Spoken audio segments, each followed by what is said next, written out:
కర్నూలు జిల్లా కోస్గి మండలం వంతకల్లు గ్రామంలో గరారా మోసం బయటపడింది. ప్రభుత్వం నుంచి వచ్చిన డబ్బులతో ఇల్లు పూర్తి చేయిస్తానని నమ్మించిన ఓ కాంట్రాక్టర్ 80 నుంచి 70,000 చొప్పున తీసుకుని ఉడాయించాడు. ఇక గత ప్రభుత్వంలో పేదలకు కేటాయించిన ఇళ్ల స్థలాల్లో ఇల్లు నిర్మించుకునేందుకు ప్రజలు ముందుకు రాకపోవడంతో ₹1 చెల్లించకుండానే కాంట్రాక్టర్ ద్వారా అధికారులు ఇల్లు నిర్మించి ఇస్తామని హామీ ఇచ్చారు.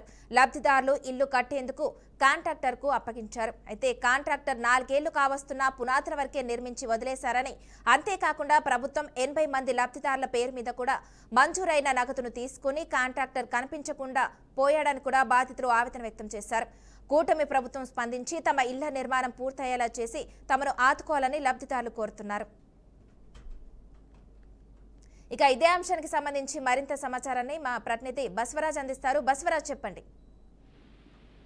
మానస, కర్నూలు జిల్లా కోసిగి మండలం వందగల గ్రామంలో అనేక మంది పేదలు గత ప్రభుత్వంలో ఇళ్ల పట్టాలు పొందారు.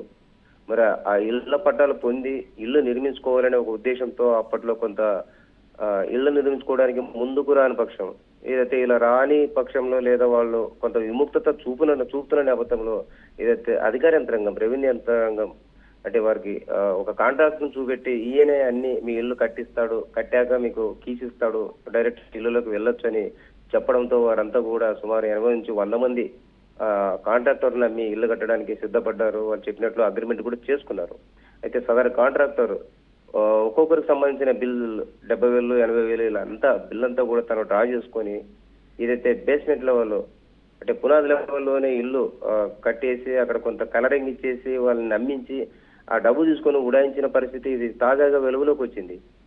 ఇది జరిగి 4 ఏళ్ళు కావస్తున్న లేదా 3 ఏళ్ళు అయిపోతున్న నేపథ్యంలో ఏదైతే బాధితులు ఈ రోజు రేపు తమకు న్యాయం జరుగుతుంది, అధికారులు పట్టించుకుంటారో, మా ఇల్లు కట్టించిస్తారని ఆశగా ఎంతో ఎదురు చూశారు. బట్ అది ఏదైతే సదరు కాంట్రాక్టర్ ఫోన్ ఎత్తుకపోవడం, స్పందించకపోవడం చూస్తే తాము మోసపోయామని తెలుసుకున్న పరిస్థితులు. ఇలా సుమారు 70-80 లక్షల మేర ప్రజలకు సంబంధించి, పేదలకు సంబంధించిన సొమ్మును కూడా ఆ కాంట్రాక్టర్ ఎత్తుకెళ్ళినట్లు మనకు తెలుస్తా ఉంది.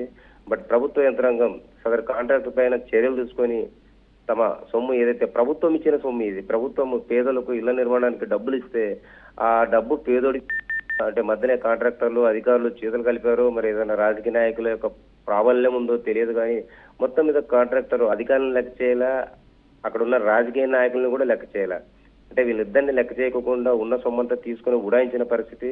మరి ఈ 80 మంది సుమారు 100 మంది బాధితులు ఉన్నారు. వీళ్ళకి న్యాయం చేసేది ఎవరు అనేది ఇప్పుడు ప్రశ్నార్థకంగా మారింది.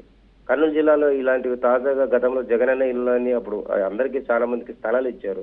అక్కడ కట్టుకునే క్రమంలో కాంట్రాక్టర్లు ఎక్కడి నుంచో వచ్చి ఈ జనం సొమ్మంతో కూడా వాళ్ళ ఖాతాలకు వేసుకొని ఉడాయించిన పరిస్థితులు లేదా దోచుకొని వెళ్ళిన పరిస్థితులు.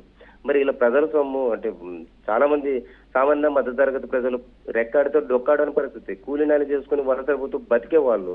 అంటే చివరికి వాళ్ళని కూడా ప్రభుత్వ సొమ్ము వాళ్ళకి అందుకోకుండా మధ్యన ఇలా కాంట్రాక్టర్లు అంటే వారు నమ్మించో లేదా మోసం చేయాలనే ఒక ఉద్దేశంతో ఈ విధంగా ప్రజలను కూడా నట్టేటి ముంచిన పరిస్థితి.